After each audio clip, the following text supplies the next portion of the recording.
केस विंचरताना, केस धुताना इतके गळतात की काही विचारायलाच नको। सगळ्या होम रेमेडीज करून झाल्या, वेगवेगळी तेलही लावून झाले, तरी देखील केस गळती आहे ती थांबलीच नाही।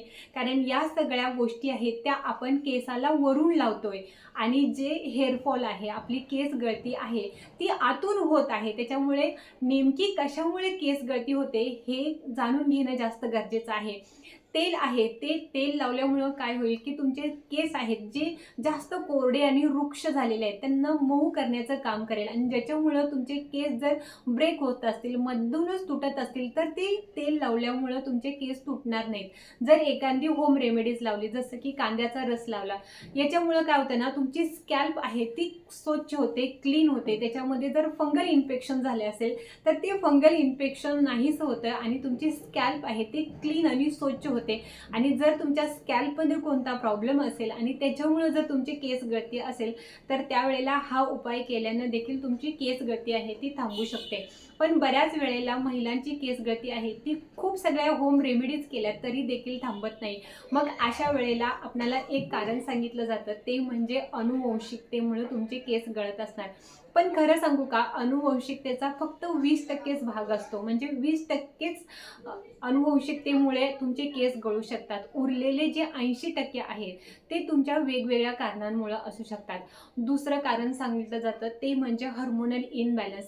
जर हार्मोनल इनबॅलन्स झाला असेल तर त्या थोड्या वेळेसाठी असतो, कंटिन्यू तो नसतो। जर तुमचे केस खूप दिवसांपासून गळत असतील तर ते हार्मोनल इनबॅलन्समुळे नाहीत। जर तुम्हाला हार्मोन्स बॅलन्स करायचा असेल तर त्याच्यासाठी वेळेत झोपा, थोडासा योगा, एक्सरसाइज करा, वॉकिंग, कोणताही योगा याच्यामध्ये चालेल, थोडासा योगा करा आणि वेळेत जेवण घ्या। याच्यामुळे देखील तुमचं जे हार्मोन्स इनबॅलन्स झालेलं आहे ते हार्मोन्स इनबॅलन्स झालेलं आहे ते बॅलन्स व्हायला सुरुवात होईल। आणि सगळ्यात मोठं तिसरं कारण असतं ते म्हणजे तुमच्या शरीरामध्ये असलेली डेफिशियन्सी, तुमच्या शरीरामध्ये असणारी कमतरता। आणि जोपर्यंत तुम्ही तुमच्या शरीरातली कमतरता भरून काढत नाहीत तोपर्यंत तुमचे केस आहेत ती गळती कधीच थांबणार नाही, ती हळूहळू वाढत जाईल पण ती कधीही कमी होणार नाही। मग त्याच्यासाठी तुम्हाला असा आहार घ्यायला पाहिजे की ज्याच्यामध्ये या सगळ्या गोष्टींचा समावेश असेल। आपल्या केसांसाठी वेगवेगळ्या, आता आपल्या केसांना वेगवेगळ्या विटॅमिनची गरज लागते, जसे की omega 3 fatty acids. Omega 3 fatty acids काय करतात तर आपल्या केसांची जी मुळं आहेत त्या मुळांना मजबूत करण्याचं काम आहे ते ओमेगा 3 फॅटी ॲसिड्स करतात। प्रोटीन, लोह आणि फायबर हे काय करतात तर आपल्या केसांना वाढीसाठी प्रोत्साहन देण्याचं काम करतात। जर तुम्हाला केस लांब सडक हवे असतील तर त्याच्या मला प्रोटीन, लोह आणि फायबरयुक्त आहार घेणं जास्त गरजेचं आहे। ते म्हणजे विटॅमिन डी। हे विटॅमिन डी काय करतं तर केसांची निर्मितीला प्रोत्साहन देण्याचं काम करतं। जर नवीन केसांची निर्मिती करायची असेल तर त्याच्यासाठी विटॅमिन डी जास्त महत्त्वाचं, म्हणजे विटॅमिन B12। विटॅमिन B12 काय करतं तर आपल्या केसांना ऑक्सिजन आहे तो ऑक्सिजन पुरवण्याचं काम आहे ते विटॅमिन B12 करतं। आणि सगळ्यात मोठी डेफिशियन्सी असते ती म्हणजे बायोटीनची।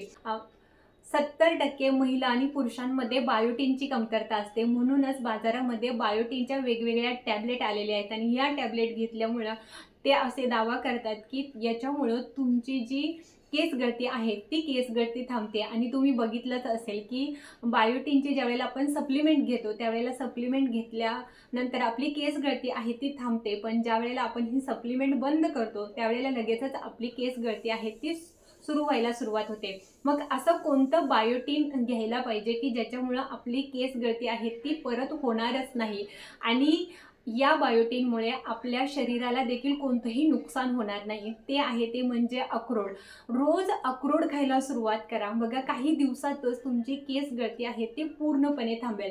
मी इथे तुम्हाला चार्ट दाखवेल की 100 ग्रॅम अक्रोडमध्ये कोणते कोणते घटक असतात। हे सगळे घटक आपल्या केसांसाठी किंवा आपल्या त्वचेसाठी, आपल्या नखांसाठी खूप फायदेशीर असतात, पण आपण ना या सगळ्या गोष्टींच्याकडे दुर्लक्ष करतो आणि शॅम्पूज, आपण या सगळ्या गोष्टींच्याकडे दुर्लक्ष करतो आणि कोणते कोणते नवीन शॅम्पू वापरता येतील, तेल कोणतं वापरता येईल याच्याकडे लक्ष देतो आणि त्याच्यामुळेच आपली केस गळती आहे ते हळूहळू वाढते आणि इतकी वाढायला सुरुवात होते की काही काही वेळेला स्पॅच पडायला सुरुवात होते आणि मग आपण खडबडून जागे होता आणि नंतर मग डॉक्टरांच्याकडे जातो. मग ते सप्लिमेंटच देतात आणि ज्याच्यामुळे तुमची केस गळती आहे ती थांबते. मग त्याच्या अगोदरच जर तुम्हाला खरंच घरगुती कोणता उपाय करावा असं वाटत असेल आणि तुमची केस गळती आहे ती पूर्णपणे थांबावी असं तुम्हाला वाटत असेल तर त्याच्यासाठी बायोटीन युक्त आहार देखील घ्या आणि रोज अक्रोड खायला सुरुवात करा. आता अक्रोड कसे खायचे तर रात्री तुम्हाला भिजत ठेवायचे आहेत. कमीत कमी 10 तास तुम्हाला हे अक्रोड